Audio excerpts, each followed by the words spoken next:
এরপর আল্লাহ তাআলা বলছেন ফামাই ইউরিদিল্লাহু আইয়াহদিয়াহু ইয়াশরাহ সাদরাহু লিল ইসলাম। এই দুনিয়ার মধ্যে যাদের প্রতি আমার ইচ্ছা জাগবে, লোকটাকে হেদায়েত করব, এই ইচ্ছা জাগার সাথে সাথে আমি তার কলিজাটা আল্লাহর কোরআনের জন্য উন্মুক্ত করে দেই। সুবহানাল্লাহ।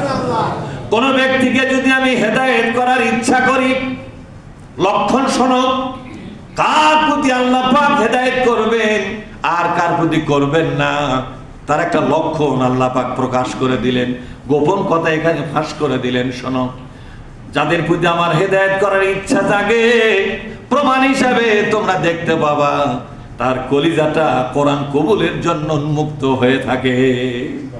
কোরআনের কথা যত শক্তই হোক, যত তার বিরুদ্ধেই যাক, কোরআনের কথা গ্রহণ করার জন্য চাতক পাখির মতো চায় থাকবে। তার অন্তর দরজা খুলে দেই, মনের দরজা খুলে দেই, মনটাকে কোরআন রাখার মতো উপযুক্ত বানায় দেই। তার কাছে কোরআনের কথা বলতে দেরি হবে, কবুল করতে দেরি হবে না। যাদের কাছে কোরআনের কথা বলতে দেরি কিন্তু কবুল করতে দেরি হয় না, বুঝতে হবে আল্লাহ পাক তাদেরকে হেদায়েতের জন্য বাছাই করে নিয়েছে। এই কথাটা এখানে বলছেন। দেখেন আয়াতটা দেখেন, ফামাই ইউরিদিল্লাহু আইয়াহদিয়াহু, আল্লাহ যদি কোনো মানুষের হেদায়েতের জন্য তার ইচ্ছা থাকে, লক্ষণ হিসাবে আগাম একটা ব্যবস্থাপনা হিসাবে ইয়াশরাহ সাদরাহু লিল ইসলাম, ইসলামের জন্য তার বক্ষটাকে উন্মুক্ত করে দেয়, উদার করে দেয়, বিশাল মনের মানুষ বানায় দেয়। অন্তরটা কোরআন ধরার জন্য, কোরআনের পবিত্রতা রক্ষার জন্য তার মনটাকে আকাশের মতো উদার করে দেয়। তোমরা বলবেন না, যত কঠিনই হোক কোরআনের কথা, সে হাসি মুখে কোরআনের কথাগুলো মেনে নেয়। না, আল্লাহর কোরআনের কথা আমি শুনেছি, ওরা কোনো কথা শুনবো না, কোরআন যা বলেছে আমি মেনে নিলাম। তোমরা বলবেন না, সামি'না ওয়া আতা'না, আমি শুনলাম, আমি মেনে নিলাম, এটাই হলো তার লক্ষণ। এখন আপনাদের মধ্যে নিজের কথাটা নিজেই চিন্তা করে দেখুন তো, যেদিনই যতটুকু কোরআন শুনতেছেন, মেনে নেওয়ার কোনো উদারতা আপনার আছে কিনা? যদি মেনে নেওয়ার জন্য আপনার ইচ্ছা না থাকে, বুঝতে হবে হেদায়েত এখন আপনার কপালে আসে নাই। কার কথা? আল্লাহ পাক বলছেন, আমি ইউরিদ আন ইউদিল্লাহু ইয়াজআল সাদরাহু দাইয়াকান হারাজান কান্নামা ইয়াসআদু ফিস সামাই। আর যাকে আমি বেঈমান বানাবো, তার অবস্থা হলো তার মনটাকে এত ছোট করে দিব, এত সংকীর্ণ করে দিব, কোরআনের কথা শোনার পরে মনে হবে তার জীবনটা আকাশের দিকে যাচ্ছে, মানে মরণের চিন্তা করে, কোরআনের কথা মানামানি আমার মরণ হবে, বিপদে পড়া লাগবে, এরকম মনে করে। এরকম এই কোরআনের কথা যদি মানতে চাই, তাহলে এই সমাজে চলতে পারবো না, আমি ঠিক মতো ব্যবসা করতে পারবো না, যে কোনো মুহূর্তে বিপদে পড়ে জীবন আমার হারান লাগতে পারে। সুতরাং কোরআনের সব কথা মানা সম্ভব নয়।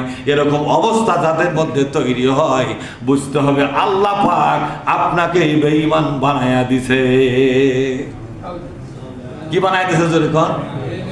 নাউজুবিল্লাহ বলেন না, জোরে বলেন নাউজুবিল্লাহ।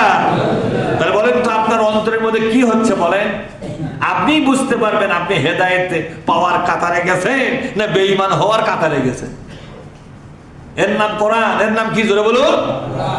এর আল্লাহ তাআলা বলছেন, বান্দা শোনো, কাযালিকা ইয়াজআলুল্লাহুর রিজসা আলাল্লাযীনা লা ইউমিনুন, যারা বেঈমান তাদেরকে আল্লাহ তাআলা এরকম পাপের কালিমার মধ্যে নিক্ষেপ করবেন, এবং আল্লাহর যত গজব, যত অভিশাপ এই লোকদের জন্য আল্লাহ বরাদ্দ দিবেন। যাদেরকে আল্লাহ হেদায়েত করবেন না, সর্বপ্রথম লক্ষণ হলো কোরআনের কথা কবুল করার ব্যাপারে সে ভয় পায়। কি পায়? মনে হয় যে জীবন চলে যাবে আমার। অনেক লোক আমি দেখেছি এই কথাটা সত্য, যে কোরআনের কথা কেবল বলতি, যেমন যারা কৃপণ লোক, যদি কোরআন থেকে দানের কথা বলেন না, ওর চোখ মুখ কেমন শুকে আসে, এই কথা লাগায়। এই যে মসজিদের জন্য টাকা আদায় করবে তখন যাবে। কিছু লোক আছে মসজিদের কথা বললে মনটা চাঙ্গা হয়, যাক মসজিদের নামে কিছু দিবা পারবো, এই যে সাচ্চা এখন দিয়ে দেবো। আর কিছু লোক এই তো আজকে বিপদত ফালালো বা কথা ঠিক না। তার মানে দানে, কোরআন থেকে দানের কথা বলেই কিছু লোকের মুখ কি হয়ে যায়, কালো হয়ে যায়। এই কোরআন থেকে যদি অপচয়ের বিরুদ্ধে কথা বলেন যে বিড়ি খাবেন না, অপচয় করবেন না, বাড়াবাড়ি করবেন না, টাকা যেখানে সেখানে খরচ করবেন না, এই কথা বললে কিছু লোকের মন কি হয়ে যায়। অর্থাৎ এই কথাটাই বলা হচ্ছে, যা কোরআনের কথা মেনে নেওয়ার ব্যাপারে যাদের অন্তরে কষ্ট শুরু হয়, আপত্তি শুরু হয় এবং বিপদ মনে করে, বুঝতে হবে আল্লাহ পাক তাকে বেঈমানের কাতারে রেখে দিয়েছে। যদিও সে নামাজ পড়বে, তারপরও সে বেঈমান, তারপরও সে কি জোরে করে। কারণ কোরআনের কথা মানার ব্যাপারে তার এত আপত্তি, এত সমস্যা, এত অসুবিধা।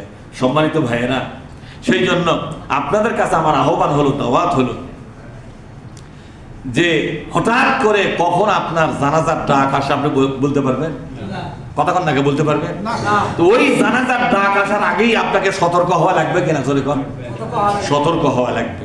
আল্লাহ তাআলা আমাদের সকলকেই তার নাজিল করা পবিত্র কালামে পাকের কথাগুলোকে মাথা পেতে নেওয়ার এই উদারতা আল্লাহ তাআলা আমাদের দান করুন। আমিন।